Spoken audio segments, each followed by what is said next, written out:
या माया मधुकैटभ प्रवथिनी या माहेशोन्मूलनी या धूमेक्षण चंड मुंडमथनी या रक्त वियासिनी शक्ति शंभ शुंभ दैत्य दलनी या सिद्धि लक्ष्मी परा सा चंडी नवकोटि शक्ति सहिता माम पातु सर्वेश्वरी।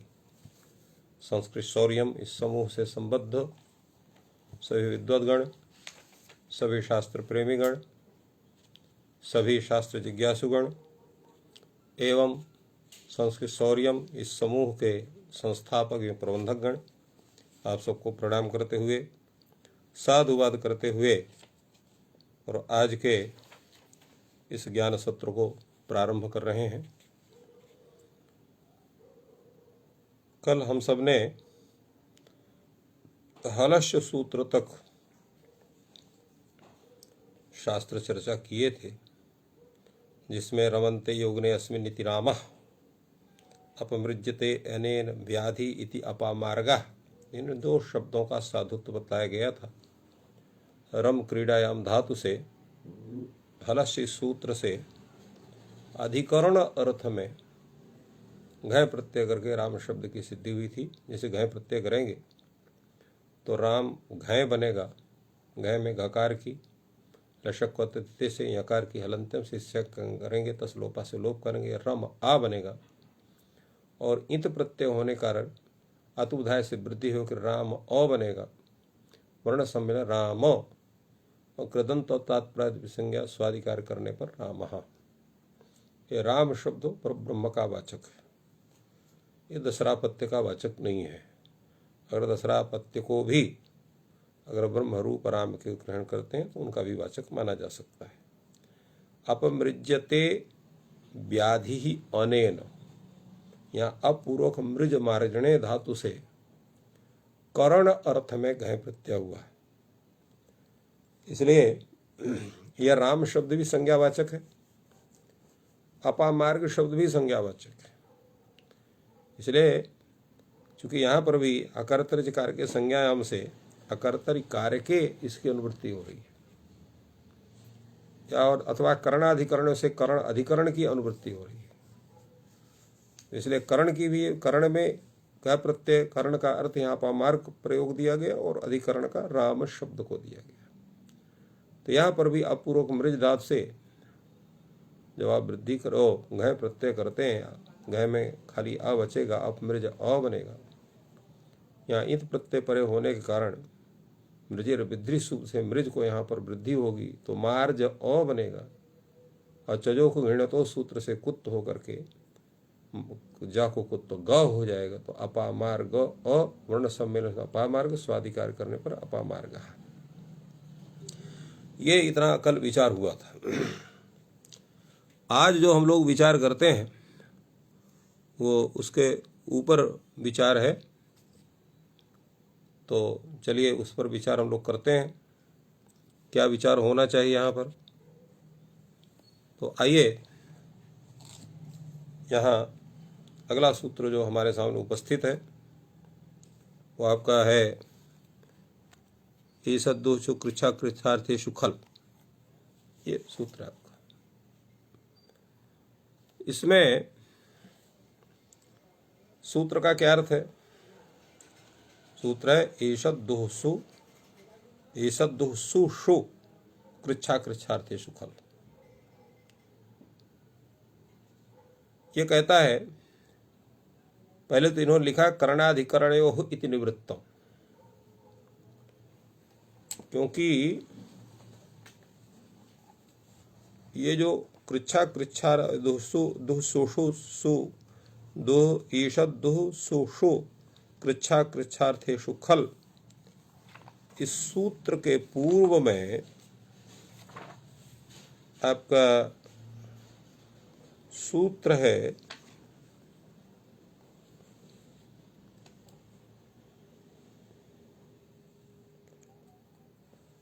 करणाधिकरणयोश्च, ये अधिकार सूत्र है। और इसी सूत्र का जो ये इसी सूत्र के अधिकार में पुंस संज्ञायाम घ प्रायण ये सूत्र भी है। और जो है आपका ये हलश सूत्र भी है, अवेश तिस्रोर घय भी है, इतने सूत्र आते हैं। और करणाधिकरणीय सूत्र का जो अधिकार है वो ईसद दुसु कृच्छा कृच्छा से सुखर इस सूत्र के पूर्व तक है। इसलिए यहां लिखा करणाधिकरणयो रीति निवृत्तम। तात्पर्य हुआ कि पुंस संज्ञा घ प्रायण, और जिन सूत्रों का यहाँ इसमें उल्लेख नहीं है, दो सूत्र हैं। एक सूत्र गोचर संचर वह वृज बेजापण निगमाश्च, ये सूत्र सिद्धांत कौमुदी में है, इसमें नहीं है। और अवेर त्रिस्रोर्घ ये सूत्र इसमें है, हलश्च सूत्र है। और 3-4 सूत्र और हैं जो इसमें नहीं है। अध्याय न्यायोद्याव संहाराश्च उदंकोनुदके जलमानाय खनु घच, इतने सूत्र ये। इन सूत्रों में करणाधिकरणियों का कर्ण का अधिकरण, अर्थात ये जितने सूत्र हैं जिनकी चर्चा हमने आपसे सामने किया, ये सभी सूत्र कर्ण अर्थ में और अधिकरण अर्थ में ये विधान करते हैं तत्त प्रत्यय का। और ये जो सूत्र है ये कर्ण और अधिकरण में विधान नहीं करता है। क्यों नहीं करता है? इसलिए कि इसके पहले ही इसके अर्थ का निर्देश हो चुका है। कहाँ हुआ है? तयोरेव कृत्यक्त खलर्थाः, ये सूत्र आपने पढ़ा है कृदंत के कृत्य प्रक्रिया में। वहां लिखा हुआ है कि तयोरेव कृत्यक्त खलर्थाः, कृत्य प्रत्यय, ता प्रत्यय और खलर्थ प्रत्यय, ये जितने प्रत्यय हैं इनका जो विधान होगा वो भाव अर्थ में और करण अर्थ में होगा। तो इस सूत्र के नियमानुसार यहां पर अधिकरण और करण की निवृत्ति हो जाती, इसलिए का करणाधिकरण और रीति निवृत्तम। आगे लिखा इसलिए एषु दुख सुखार्थेषुपदेषु खल तयोरेवेति भावे करणे, तयोरेव कृत्यर्थ खलर्था इति नियमानुसारेण, तयोरेवेति अर्थ तयोरेव कृत्यर्थ खलर्था, इस नियम के अनुसार ही भाव अर्थ में और कर्म अर्थ में इन प्रत्ययों का विधान हो रहा है। किस अर्थ में हो रहा है? कृच्छ अकृच्छार्थ में, कृच्छ अर्थ में और अकृच्छ। तो कृच्छ अकृच्छ क्यों कहा भाई? तो कृच्छ शब्द का तो तात्पर्य होगा जो आप कष्ट का अर्थ हो, अकृच्छ का 2 अर्थ हो। जब सुखावस्था में होते हैं तो भी अकृच्छ कहा जाएगा, और सामान्य अवस्था में होते हैं, न सुख है न दुख है, तो वो भी अकृच्छ शब्द से उसका भी ग्रहण होगा। इसलिए यहां पर अकृच्छ शब्द से दोनों का ग्रहण होता है। यहां पर इन्होंने कृच्छ का उदाहरण दिया, दुष्करः कटो भवता। तो यहां दुखेन क्रियते, ऐसा यहां पर दुखेन क्रियते यह सह दुष्करः, यहां पर दुष उपसर्ग पूर्वक क्री धातु से कर्म अर्थ में खल प्रत्यय का विधान हुआ है। तो क्या यहां भाव अर्थ में क्यों नहीं हुआ? तो तयोरेव कृत्यक्त खलर्था, इस नियम के आधार पर यह ज्ञात होता है कि जो अकर्मक धातु है उसे भाव अर्थ में प्रत्यय का विधान होगा, जो सकर्मक धातु है उससे कर्म अर्थ में विधान होगा। चूंकि क्री धातु सकर्मक है इसलिए कर्म अर्थ में इसमें प्रत्यय हो रहा है खल प्रत्यय का। तो दुस क्री आ ऐसा बनेगा, क्योंकि खल में खकार की इस संज्ञा लक्ष्य कर देते से लकार के हलंतम से केवल आ बचेगा, और उस आ की अर्धातु संज्ञा आप करेंगे, सार्वधातु का अर्धातु को से गुण होगा, दुस क र ऐसा बनेगा। अब यहां जो सा है वो पदांत है, तो उसको आप रू करेंगे, स शोर से रू होगा, उकार की संज्ञा रा होगा, और रा को विसर्ग होगा क्योंकि खर परे है, और विसर्ग होने से पवर्ग चूंकि यहां पर क परे हुए हैं, कवर्ग परे हुए, तो कुप्पो आह का पौच सूत्र से यहां जिह्वा मूली की प्राप्ति होती है। किंतु यहां एक दूसरा सूत्र उपस्थित होता है, ईदुबधस चा प्रत्ययस्य। तो ईदुबधस चा प्रत्ययस्य ये जो सूत्र है ये कहता है कि इत उपधक उत उपधक जो विसर्ग, और कैसा होना चाहिए, उसका अप्रत्यय का विसर्ग होना चाहिए, तो उसके स्थान में मूर्धन्य शकार हो जाता है। तो मूर्धन्य शकार होने से यहां पर बनेगा आपका दुष्कर बनेगा। दुष्कर शब्द की प्रातिपदिक संज्ञा करेंगे, सुविभक्ति करेंगे, ऋतु विसर्ग करेंगे, दुष्करः ऐसा बनेगा। दुष्करः कटो भवता, चूंकि यहां प्रत्यय कर्म अर्थ में हुआ है, कटनिष्ठ कर्म आपका उक्त होगा, उसमें प्रथमा विभक्ति हो जाएगी, और कर्त जो कर्तृकारक जो भवत शब्द है उसे वहां पर अनुक्त कर्ता होने से, तृतीय व्यक्ति होने से दुष्करः कटो भवता प्रयोग बनेगा। अकृच्छ का अर्थ यहां इन्होंने दिया ईशत करः सुकरः। ईशत क्रियते यह स ईशत करः, और सुष्ठु क्रियते या सुखेन क्रियते। सु शब्द यहां पर सुष्ठ का भी वाचक है, सुख का भी वाचक है, तो सुखेन क्रियते। तो ये दो उदाहरण है अकृच्छ के। ईशत क्रियते मेरे सामान्य अर्थ में हो गए, न दुख है न सुख है, और सुखेन क्रियते यहां सुख है। तो हमने बतलाया था आपको कि अकृच्छ से दोनों गृहीत होंगे, जो सामान्य अवस्था है, न सुख की व्यवस्था है, अवस्था है, न दुख की अवस्था है, और एक सुख की अवस्था। ईशत क्रियते सुखे न वा क्रियते। तो ईशत क्रियते में यहां पर ईशत पूर्वक क्री धातु है, उससे आप खल प्रत्यय करेंगे, ईशत खा, ईशत खल बनेगा। खल में खकार लकार की संज्ञा आ, गुण रपर, ईशत कर बनेगा, स्वादिकर ईशत करः। और सु उपद क्री धातु से भी आप खल करेंगे, गुणावादेश करके, गुण रपर करने पर सुकर, स्वादिकर सुकरा। तो ये तीन प्रयोग है तीन अर्थों के। कृच्छ अर्थ में दुष्करः, अकृच्छ अर्थ में सामान्य अवस्था में ईशतकरः, सुखावस्था में सुकरः प्रयोग आपका। अगला सूत्र आपके सामने उपस्थित हो रहा है आतु युच। आतु युच सूत्र कहता है कि ईशत, दुस और सु, इनके उपपद परे रहने पर जो आकारांत धातु है उसे युच प्रत्यय होता है। यानी खलोपवादः,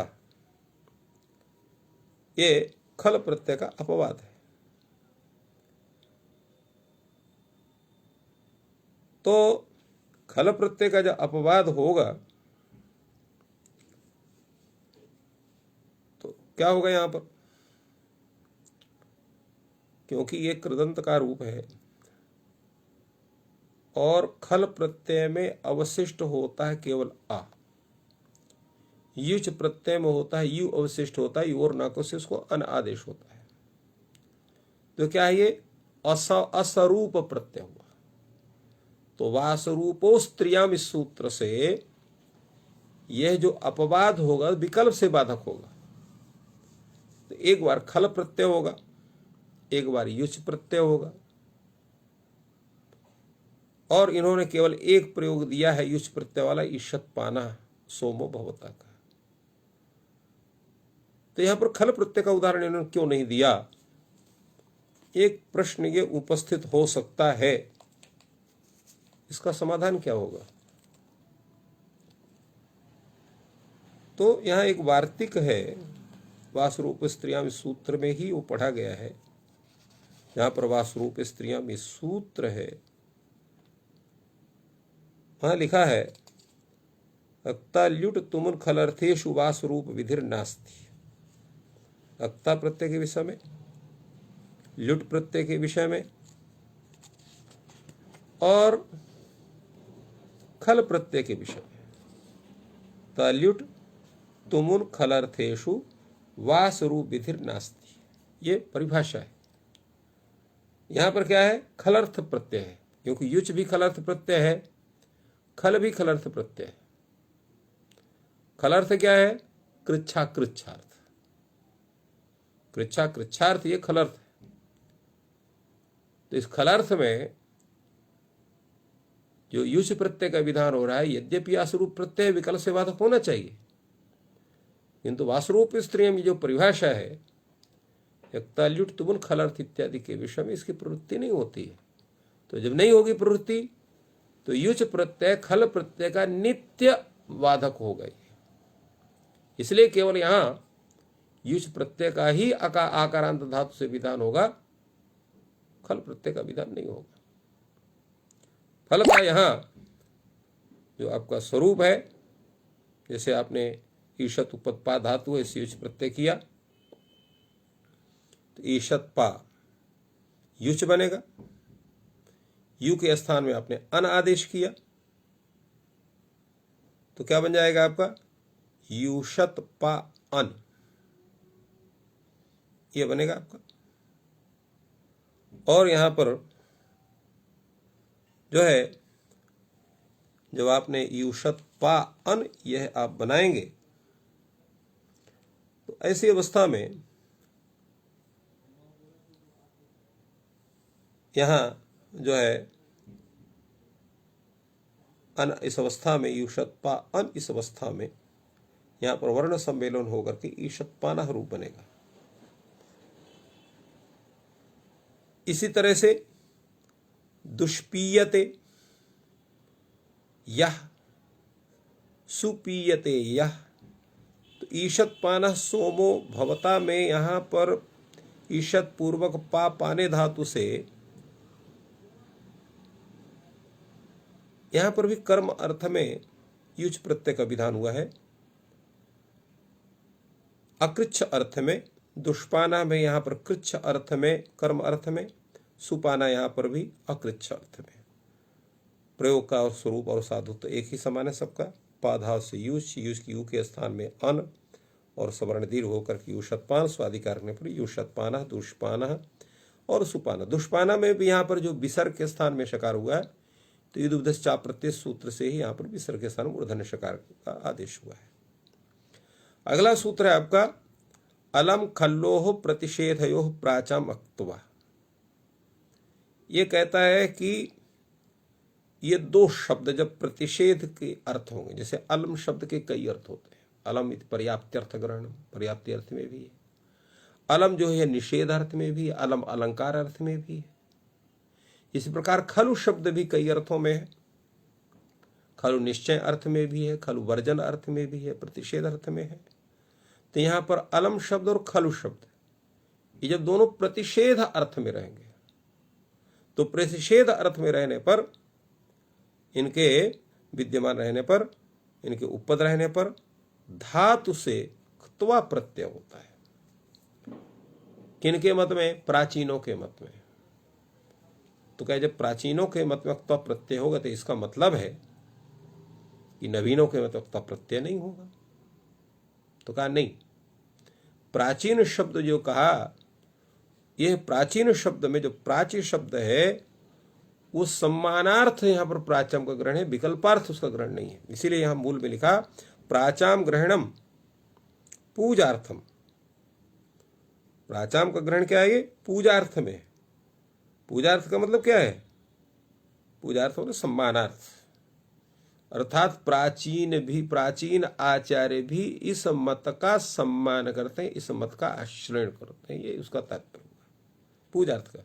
पूजा नाम, पूजा का मतलब ये नहीं है कि उनको फूल चढ़ाना इत्यादि, वो नहीं है। पूजार्थम सम्मानार्थम, पूजा शब्द यहां पर सम्मानार्थ का है। अमैवाव्ययेन इति नियमात न उपपद समास। ये अमैवाव्ययन का मतलब क्या हुआ? का एक सूत्र जो आपका है अमय व्यावेन, ये नियम करता है। क्या नियम करता है? का अमैव तुल्य विधानम यद उपपदम तत् अव्ययेन समस्यते।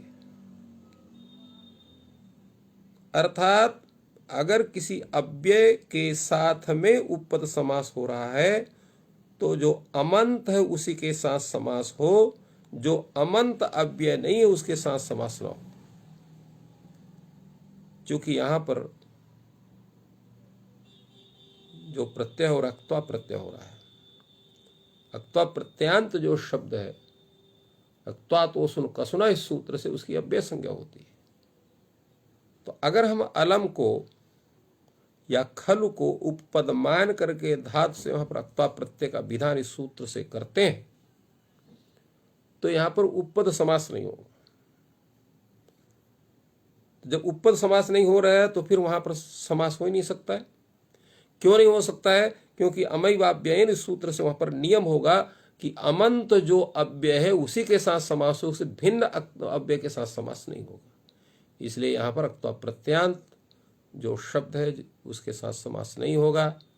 जब समास नहीं होगा यहां पर तो उसके द्वारा यहां पर होगा। तो ये इस स्थल के लिए है, अन्यत्र तो होता है अक्त्वा प्रत्यय को, जहां पर अभी आएगा वो भी प्रकरण आएगा। क्योंकि इस प्रकरण में खलर्थक जो प्रत्यय उसके विषय में ये कथन है।